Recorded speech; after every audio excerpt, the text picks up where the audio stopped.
साम्राज्य, सामान्यांचा असामान्य आवाज।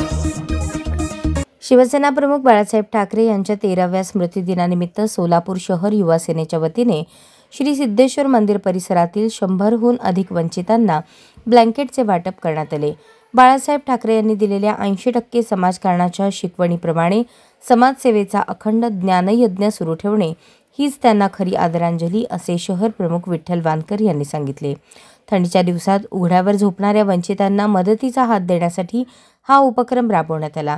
ब्लँकेट मिळाल्यानंतर वंचितांच्या चेहऱ्यावर समाधान दिसत होते।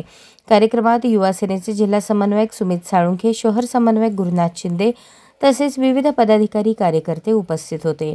विठ्ठल वानकर यांनी सांगितले की युवा सेनेतर्फे वर्षभर सामाजिक उपक्रम सुरू असून शिवसेना हे समाज विकासाचे संस्कार केंद्र असल्याने सेवाभाव अखंडपणे पुढे नेला जाणार आहे।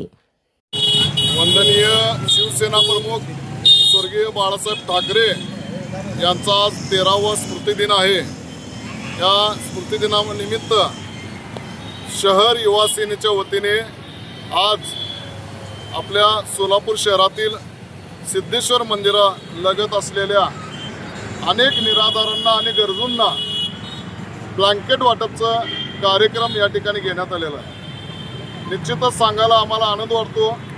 बाळासाहेबांनी कडवट शिवसैनिकांना 80% समाजकारण आणि 20% राजकारण याची जी शिकवण आम्हाला दिलेली होती आणि या शिकवणीला अनुसरून आज आम्ही या ठिकाणी शहर युवा सेनेच्या वतीने एक सामाजिक बांधिलकी जपण्यासाठी अनेक गरजूंना आणि निराधारांना आज थंडीचे दिवस चालू आहेत आणि हा उपेक्षित घटकाला त्यांना योग्य आरोग्याच्या दृष्टिकोनातून आम्ही आज बाळासाहेबांच्या सामाजिक कार्याचा वारसा पुढे चालवा या हेतूने आम्ही या ठिकाणी ब्लँकेट वाटपचा कार्यक्रम घेतलेला आहे।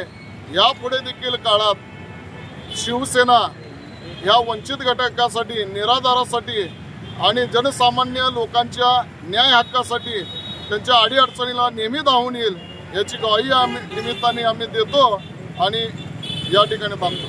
जय हिंद, जय महाराष्ट्र।